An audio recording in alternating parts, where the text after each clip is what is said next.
Assalamu alaikum wa rahmatullahi wa barakatuhu to all dear group members of Pure Discussion Group. वक्तन फ़ौक़्तन ये challenges आते रहते हैं कि भाई आर्यिज़म पे बात करनी है, और हमने हमेशा इस बात को प्रेफर किया है कि आर्या और आपका जो मज़हब इस्लाम के कंपैरिजन कर दिया जाए। तो खैर कुफ्र टूटा खुदा खुदा करके मोहतरम समी साहब को बहुत ज़्यादा इसरार है कि उनसे बातचीत की जाए।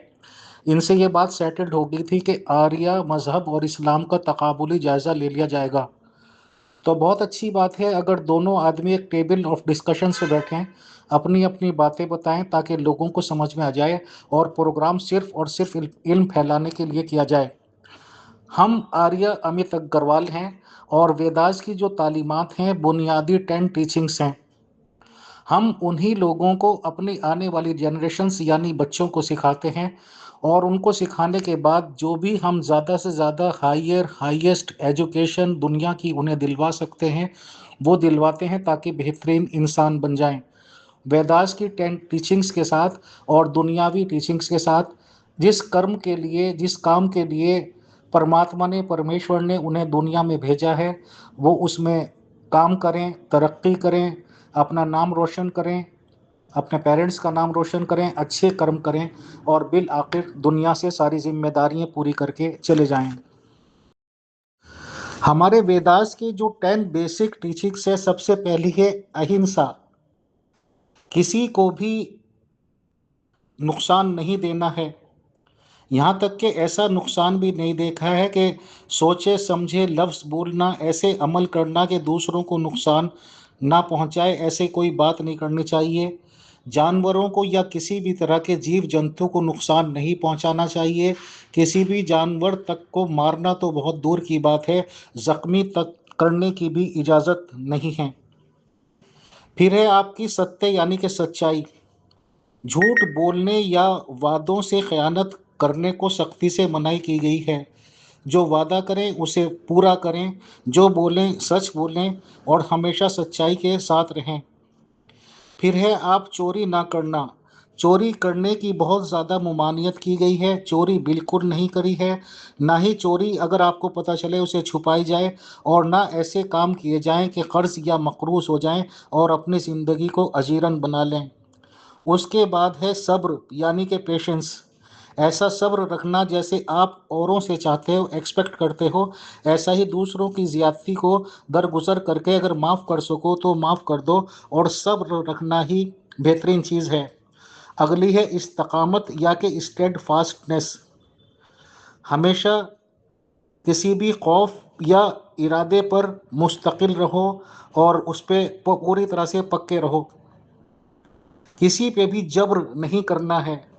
किसी को ये नहीं सोचना है कि हम इस पे जब्र करके इस पे फतेह हासिल कर लें, चाहे वो जानवर हो चाहे वो इंसान हो। ईमानदारी ही को बेहतरीन आगे लेके चलना है, ईमानदारी पर ही ज़िंदगी गुजारनी है।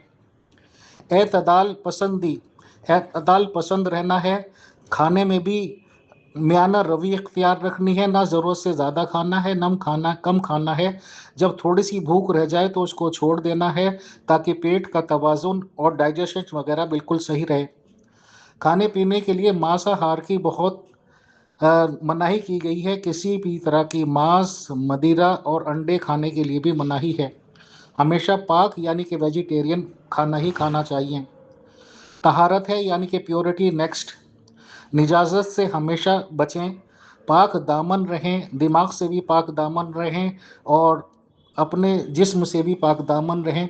जब आप कुंवारे हैं, लड़का या लड़की हो, अपनी पाक दामनी बरकरार रखें ताकि इसी पाक दामनी की आदत आपको शादीशुदा ज़िंदगी में एक दूसरे से पूरी तरह एतमाद के साथ एक दूसरे का बने रहने की ताकीद करे। फिर है कि एक खुदा पे यकीन रखना, जिस खुदा ने तमाम कायनात को बनाया, कायनात को क्रिएट किया, उसी पे यकीन रखना, उसी को याद करना। किसी तरह के ऐसे आडंबर नहीं है कि 5 दफ़ा उठक बैठक करनी ज़रूरी है, झुकना झुकाना ज़रूरी है। नहीं मिलेगा तो गुनाह मिलेगा, दोज़ख में दाखिल हो जाओगे, या सवाब मिलाएगा 70 हूरें मिलेंगी। जो भी कुछ कर्म आप यहाँ पे करोगे उनका फल सिर्फ और सिर्फ यहीं पे मिल जाएगा। जैसा कर्म करोगे वैसा ही फल आपको मिलेगा।